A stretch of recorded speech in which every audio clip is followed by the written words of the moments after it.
오늘은 예수님과 함께 살고 있습니까? 라는 제목으로 두 번째 말씀을 전하겠습니다. 어떤 분은 지금 아니 두 번째라니 우리가 언제 이 제목으로 말씀을 들은 적이 있나? 하고 놀라는 분도 계실 거예요. 지난달 석주 전에 설교를 한 적이 있습니다. 그러나 바로 이어가지 못하고 세계 선교대회도 있었죠. 분립개척하는 일도 있었고 맥주 감사 주일도 있었고 다 이런 주일을 보내고 오늘 이어서 두 번째 말씀을 전하게 되었습니다. 기억하십니까? 본문에서 계속 반복되어 나오는 표현이 그리스도와 함께라는 말이라고 설명을 드렸습니다. 도대체 예수 그리스도와 함께 산다는 것은 무슨 의미입니까? 바로 예수님의 죽으심과 부활과 승천과 그리고 장차 있을 재림에 동참하는 것을 말한다고 설명을 드렸습니다. 그래서 예수님과 함께 나도 죽었고 예수님과 함께 나도 부활했으며 예수님과 함께 승천했고 예수님과 함께 장차 영광스러운 재림에 참여하게 될 것입니다. 믿으십니까, 여러분? 한마디로 예수님과 함께 산다는 것은 예수님의 삶이 나의 삶이 되고 예수님과 나는 뗄래야 뗄 수 없는 밀접한 관계를 맺고 사는 것을 뜻하는 것입니다. 그러나 예수님과 함께 산다는 것이 단지 이론이나 교리가 아닙니다. 성경이 말씀하시니까 하고 성경 지식으로 끝나서도 안 되겠습니다. 그것은 대단히 실제적인 삶을 의미합니다.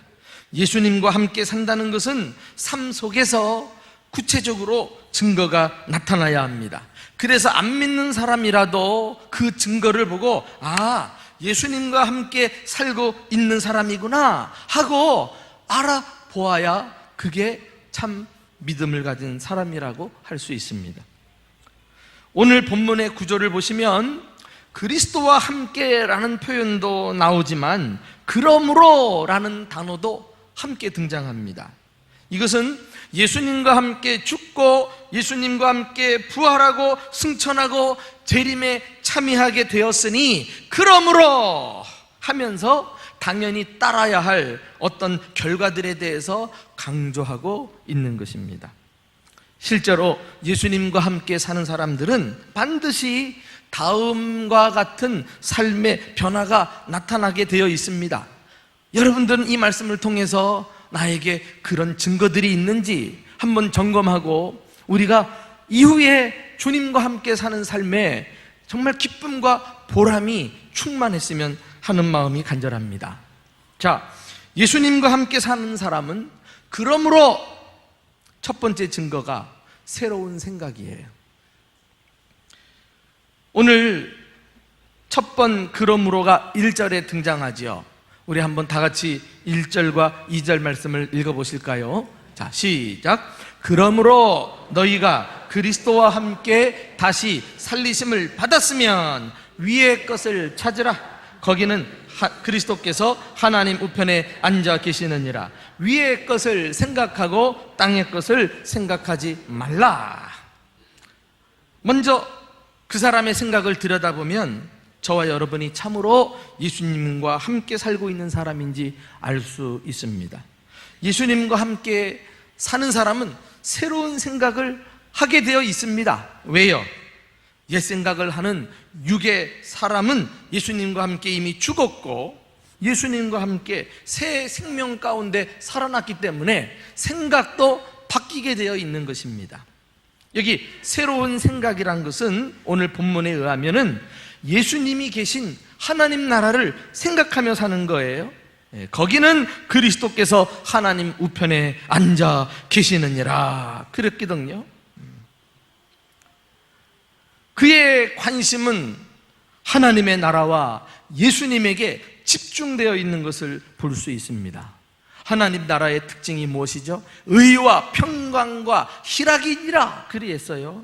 다시 말해 의로운 것, 옳은 것, 그리고 화평한 것, 평화로운 것, 그리고 기쁜 것, 즐겁고 행복한 것을 생각한다는 것입니다. 또 예수님에게 집중하기 때문에 어느새 예수님의 지혜와 자비, 그리고 겸손과 온유를 닮아가게 됩니다. 닮는 것뿐입니까? 예수님을 꼴똘히 생각하게 되면은 예수님 좋아하시는 일을 자기도 따라하게 되고요, 또 항상 어떻게 하면 예수님을 기쁘시게 할까, 이런 고민을 하면서 살아가게 되는 거 아십니까? 오늘 두 가지가 대조되어 나옵니다. 위의 것과 땅의 것. 이 땅의 것, 이 세상의 생각의 특징이 뭐예요? 그것은 매우 불신앙적이에요. 그리고 절망적입니다. 파괴적입니다. 부정적이에요. 그러나 위의 것은 무엇이죠? 위의 생각의 특징을 한번 생각해 보세요. 매우 신앙적이에요. 희망찹니다. 생산적이에요. 그리고 긍정적이에요. 하나님의 나라를 닮아 있습니다. 그곳에 계시는 예수님의 성품과 딱 맞아 떨어지는 것을 볼 수가 있어요. 이렇게 생각 여하에 따라서 사람도 부정적인 사람, 긍정적인 사람으로 나누어지는 것 볼 수 있습니다. 부정적인 사람의 특징이 뭐예요? 자신은 남이 보지 못하는 것을 본다고 생각할 수 있어요. 그래서 말은 많이 하는데 실제로 이루는 일이 없어요. 왜 부정적인 사람이 말만큼 일은 이루지 못할까? 그 생각의 메커니즘을 들여다보니까 이해가 되는 거예요. 부정적인 사람은 매사에 안 된다고 생각하기 때문에 안 된다고 생각하는 것에 자신이 희생을 하질 않아요. 그러니까 일이 이루어지지 못하죠. 그런데 긍정적인 사람을 보세요. 이 긍정적인 사람은 부정적인 사람에 의해서 현실을 모르고 낙관적이기만 하다는 오해를 받는 사람입니다. 그러나 이 사람이 일을 성취해요.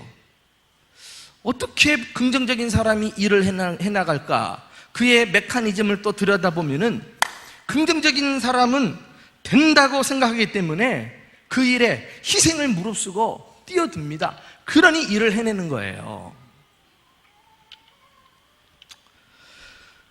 요즘 한국 교계의 차세대 영적 지도자로서 뜨는 저 분당 우리 교회 이찬수 목사님이 계시죠. 지금 분당에서 놀라운 부흥을 이루고 있는데, 목사님도 사랑의 교회 고등부 지도자 출신이고, 저도 같은 시기에 안산동산교회 고등부를 담당하는 목회자였기 때문에 같이 청소년 사역을 했던 경험도 있습니다. 그런데 이분이 이제 분당에서 목회를 하면서 폭발적으로 부흥이 일어나잖아요. 그러니까 많은 사람들이 목사님의 그 목회의 성공 비결이 무엇입니까? 질문들을 하지만 워낙 겸손한 사람이라 이게 하나님의 은혜로 된 줄 알고 자기를 드러내거나 뭐 자랑하는 마음이 전혀 없어요. 그런데 딱 한 가지는 이야기하더라고요. 네, 제가 부흥한 것은 전적인 하나님의 은혜고, 그리고 한 가지는 저는 긍정적인 사람을 제 곁에 둡니다. 그런 이야기를 하더라고요. 왜? 그런 사람이 일을 해내니까.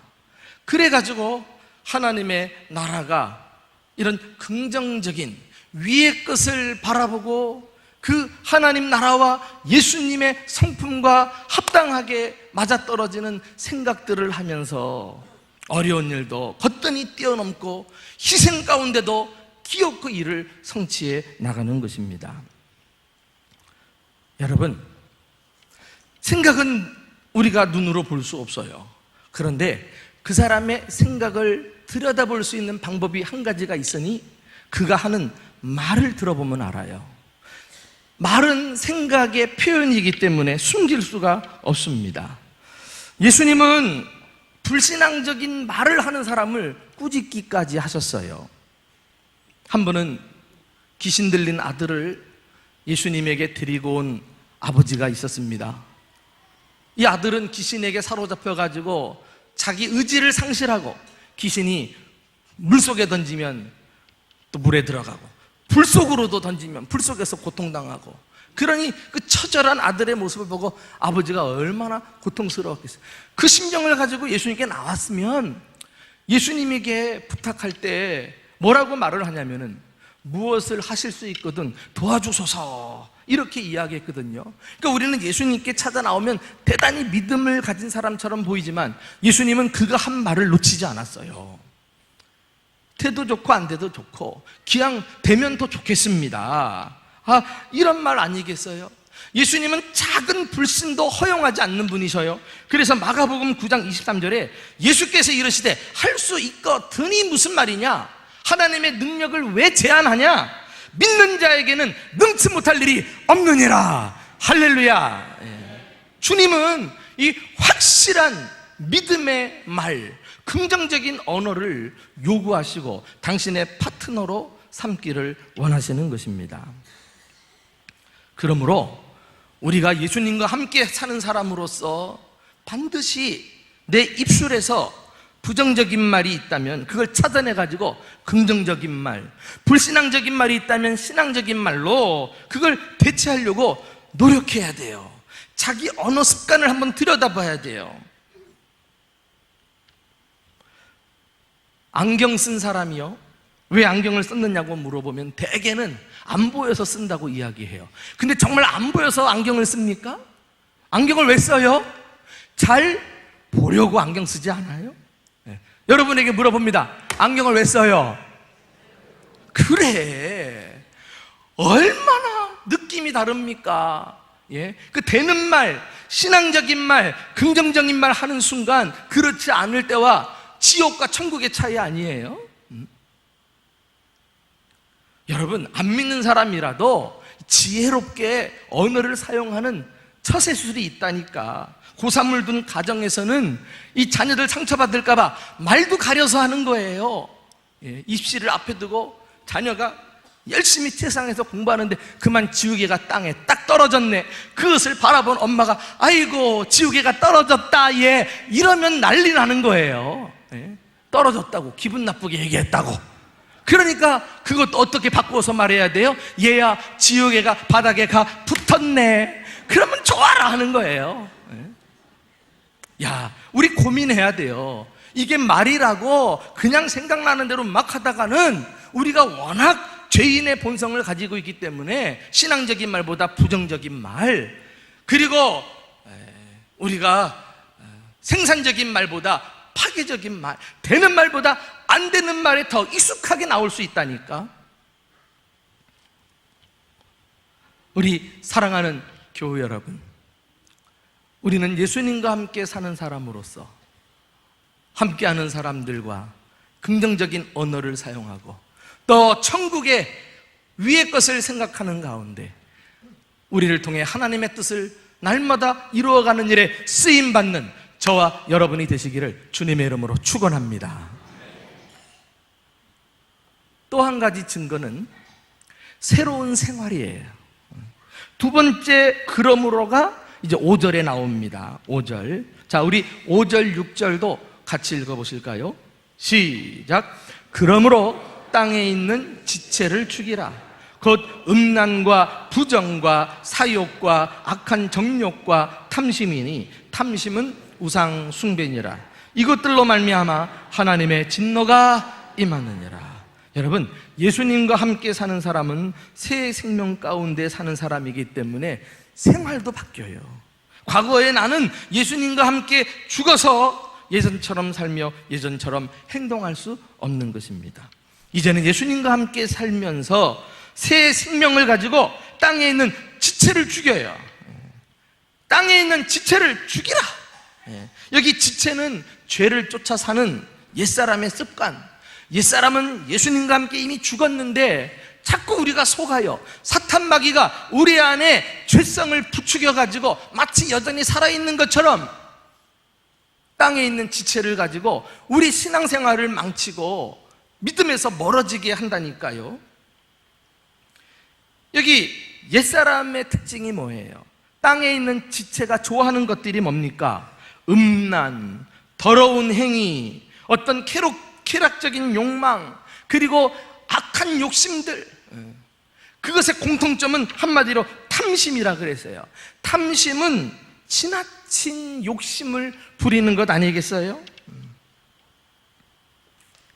그런 것들을 그냥 두지 말고 죽이라고 하는 말을 사용할 만큼 머뭇거리지 말고 바로 시행하되 결연히 단행해라. 성경이 예수님과 함께 사는 사람에게 요구하는 새 생활의 원리라고 할 수가 있습니다. 옛날 장날에서는 개싸움판이 벌어져가지고 사람들이 돈을 걸고, 그리고 결국은 개 주인이 다 따갑니다. 왜? 개 주인은 누가 이길 줄 알기 때문에. 어떤 개가 이길까요? 전날 실컷 배부르게 먹인 개가 이기게 돼 있어요. 쫄쫄 굶긴 개는 힘이 없어가지고 싸우다 지는 것입니다. 여러분, 우리 안에 땅에 있는 지체도 똑같아요. 우리는 이것들을 죽이지 않고 자꾸 먹이를 주고 자꾸 살려내면은 그만 이제는 나를 잡아먹으려고 그래. 우리는 엄한 주인이 종을 다스리듯 일고의 가치가 없이 잘라버려야 되는데, 관용을 베풀다가 나중에는 주인으로 내 머리 꼭대기에 올라서서 나를 끌고 가는 거예요. 여러분, 이런 땅에 있는 지체는 지나친 욕심을 채우기 위해서 다분히 나태하고 게으릅니다. 그리고 더럽고, 그리고 하나님의 뜻에 반하는 것을 쫓아 살려고 합니다.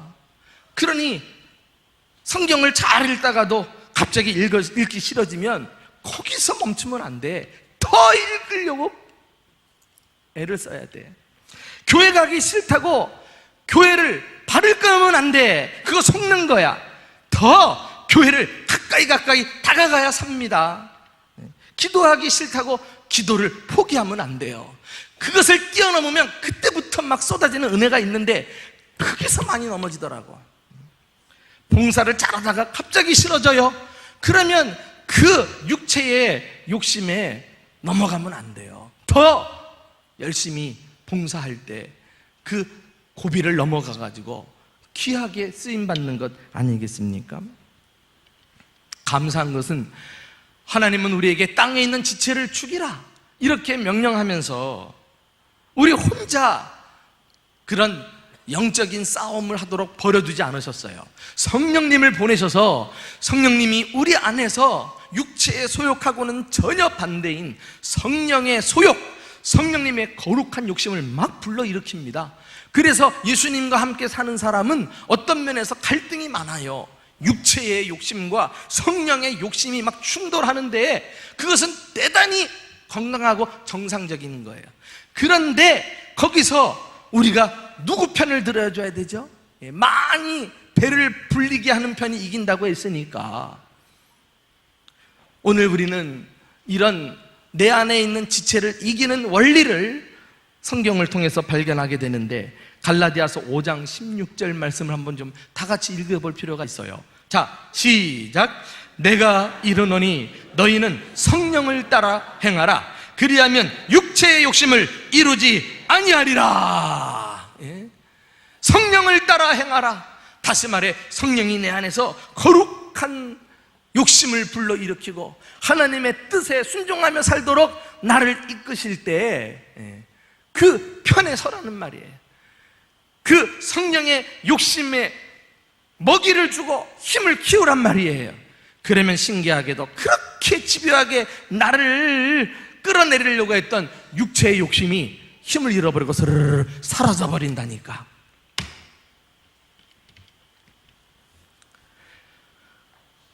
총신대학에 가시면 이한수 교수님이 계셔요.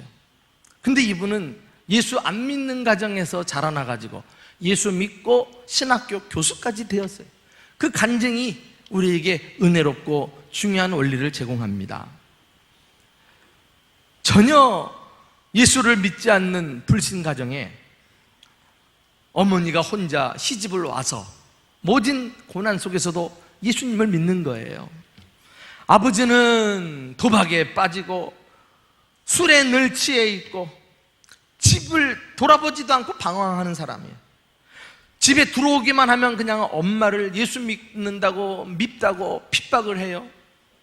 하루는 이 어머니가 견디다 못해 집을 나가버렸어요. 여러분, 집을 나가 어디로 갈게요? 역시 예수 믿는 사람은 달라요. 삼각산 기도원으로 쫓아갔어요. 이 문제 해결받으려고. 우리 문제 그렇게 풀어야 되지 않아요? 우리가 기도원이 멀면, 여러분 어려울 때 각자 있는 처소에서 기도하는 것도 좋지만은 성도들이 함께 모여 예배하는 이 진리의 전당, 은혜가 폭포수같이 쏟아지는 이 현장에 여러분들이 고요히 찾아와서 기도해 보세요. 주님이 얼마나 여러분들을 가까이 깊이 만나 주시겠어요. 이 어머니가 기도원에서 그냥 가슴을 치고 땅을 치면서 눈물 콧물로 한밤중에 기도하기 시작하는데, 밤중에 그냥 어디선가 불을 지른 것처럼 온몸이 뜨거워지는데요. 아 뜨거 하면서 떼굴떼굴 구는 거예요. 눈물 콧물은 멈추지 않고 계속 흘러내리는데요. 그러면서 막 땅바닥을 치면서 하나님 앞에 대성통곡하며 회개의 눈물, 결단의 눈물, 사랑의 고백의 눈물 주님 앞에 올려드린 것 있죠. 그러다가 어느새 날이 밝아버렸네. 성령께 사로잡혀서 그 충만한 은혜 속에 기도하니까 시간 가는 줄도 모르고 밤을 샌 거예요. 그리고 찬란하게 태양이 떠오르는 이 밝아오는 세상을 보면서요, 벅차오르는 감격을 누르지 못하고 그 입에서 찬송이 터져나오는 겁니다. 성령이 계시네, 할렐루야 함께 계시네, 좁은 길을 걸으며 밤낮 기뻐하는 것 주의 영이 함께함이라. 이 기쁨을 누가 알겠어? 성령 충만한 사람만이 알지 않겠어요? 와, 그 순간 말이죠, 그렇게 미워 죽겠던 남편은 그 마음이 한 곳이 없이 사라지고요, 갑자기 남편이 빨리 쫓아가 보고 싶은 사랑스러운 남편으로 바뀐 거예요. 그리고 남편이 술을 먹고 방황하고 자기를 때리고 하는 것이 얼마나 불쌍하게 느껴지는지, 그녀는 더 이상 육체의 욕심을 따르지 않고 성령님의 소욕을 따라 성령님이 원하시는 대로 순종하기로 결단을 합니다. 그리고서는 집에 돌아와 가지고 남편에게 지극정성으로 내조하기 시작한 거 있죠. 문제는 이렇게 풀어가는 거예요. 여기서부터 일이 시작되는 거예요. 두세 주가 지났는데 남편이 갑자기요, 주일날이 돼가지고 나 교회 갈 테니까 옷 내달라는 거예요. 그래가지고 옷 딱 양복으로 빼입고 교회를 다니기 시작한 거 아니에요. 남편이 따르니까 이후에도 자녀들도 교회 따라 나오고, 그래서 아내가 눈물로 기도한 대로 온 집안이 다 예수 믿게 된 줄 믿으시기 바랍니다. 온 집안만 예수 믿었어요. 그 자녀 가운데 하나님께서 목회자로 세우시고 또 신학교 교수로 세워가지고 지금 우리 전사님들, 우리 부목사님들 다 그 교수님에게 배우지 않았어요? 여러분, 육체의 소욕이 또다시 내 마음에 불을 부추기고, 그래서 이미 죽은 놈인데 마치 살아있는 것처럼 영향력을 행사할 때 우리는 이 육체의 소욕을 단번에 죽여버리고 성령의 선하신 소욕을 쫓아 행하면서 날마다 예수님과 함께 사는 거룩한 생활의 열매를 맺어가는 저와 여러분이 되시기를 예수님의 이름으로 축원합니다. 또 한 가지, 세 번째 증거가 바로 새로운 관계예요. 새로운 관계. 마지막 그러므로가 12절에 나옵니다. 우리 함께 12절부터 14절을 읽어보실까요? 자, 시작. 그러므로 너희는 하나님이 택하사 거룩하고 사랑받는 자처럼 긍휼과 자비와 겸손과 온유와 오래 참음을 옷 입고, 누가 누구에게 불만이 있거든 서로 용납하여 피차 용서하되 주께서 나를 용서하신 것 같이 너희도 그리하고 이 모든 것 위에 사랑을 더하라. 여러분, 이 내용을 보면은 사이좋게 지내는 것과 관련되어 있는 그런 단어들로 모아져 있는 것을 볼 수가 있잖아요. 다시 말해, 예수님과 함께 사는 사람은 새로운 관계를 맺으며 사는 사람이에요. 이전에는 사람들과 화목하게 지내지 못했어요. 왼수처럼 지냈습니다. 아니 또 사이좋게 지내는 것을 시기해서 은근히 가운데 껴들어 이간질하고 험담하며 살기도 다반사였어요. 그러니까 땅의 지체를 쫓아 살았던 이전 생활의 특징은 연합을 깨는 이런 관계를 추구했어요. 완전히 마귀적이고 그리고 사탄적이죠. 그러나 이제 예수님과 함께 죽고 새 생명 가운데 살아난 사람들은 어떤 관계를 지향합니까? 연합을 더 견고하게 하고 흩어진 것을 모아 단단하게 결속시키는 일로 새롭게 관계를 맺으며 살아가는 거 아니겠어요? 오늘 말씀 보면 이런 새로운 관계를 이루기 위한 몇 가지 덕목들이 나오잖아요. 어떤 덕목이에요? 12절에 보면 긍휼과 자비와 겸손과 온유와 오래 참음을 옷 입어라. 서로 용납하고 용서해라. 그리고 14절에 그 위에 사랑을 더하라. 우리는 이런 단어들에 대해서 매우 익숙하게 다가와야 돼요. 이제 예수 믿고 사는 사람들은 더 이상 분노하거나 노여하거나 악의에 차거나 남을 비방하거나 서로 이간질하며 거짓말하는 이 생활은 옛 것으로 족한 거예요. 이미 그것은 주님과 함께 십자가에 못 박아 다 내어버렸어요. 정말 예수 잘 믿는 것은 관계를 잘 세워나가는 것으로 증명해 보여야 합니다.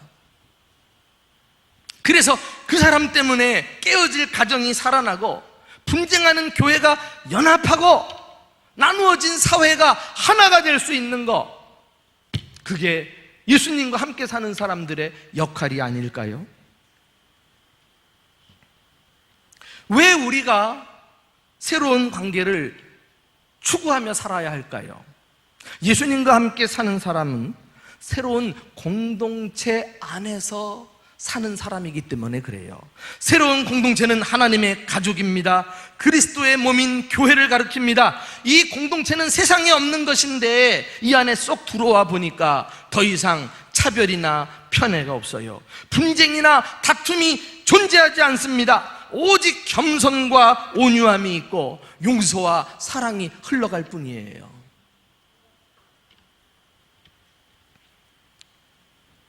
여러분, 새로운 관계는 저절로 이루어지지 않아요. 이 모든 것 위에 사랑을 더하라 그랬어요. 내가 관계의 중요성을 깨닫고 늘 만나는 사람, 가까운 사람들일수록 더 신경을 써서 관계를 세우려는 적극적인 몸부림을 하면서 사랑을 쏟아부어야 겨우겨우 관계가 세워져 나가는 거예요.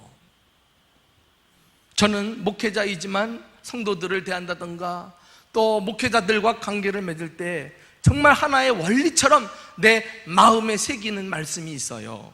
자, 우리 로마서 12장 18절 말씀 다 같이 읽어보실까요? 자, 시작. 할 수 있거든 너희로서는 모든 사람과 더불어 화목하라. 할 수 있거든. 할 수 있거든. 우리가 모든 사람과 다 잘 어울릴 수는 없어요. 왜? 성향적으로 나랑 다른 사람도 있으니까. 신기하게 나는 다가가는데 다가가면 다가갈수록 더 멀어지는 사람이 있으니까. 그렇다고 그 사람을 나무랄 수 있나요? 정지할 수 없지요. 그럼에도 불구하고 내 편에서는 할토리를 해야 하는 거예요. 모든 사람과 화목하게 지내기 위해서. 이게 주님의 뜻입니다. 얼만큼 교회 생활하면서 성도들과의 관계에 신경을 쓰셨습니까? 한 사람이라도 다칠세라, 마음 상할세라, 마음 불편할까봐 얼만큼 주의하며 말하고 행동하고 삶으로 보여주며 살았습니까? 이걸 해내는 게 진짜 예수님과 함께 사는 사람이라니까.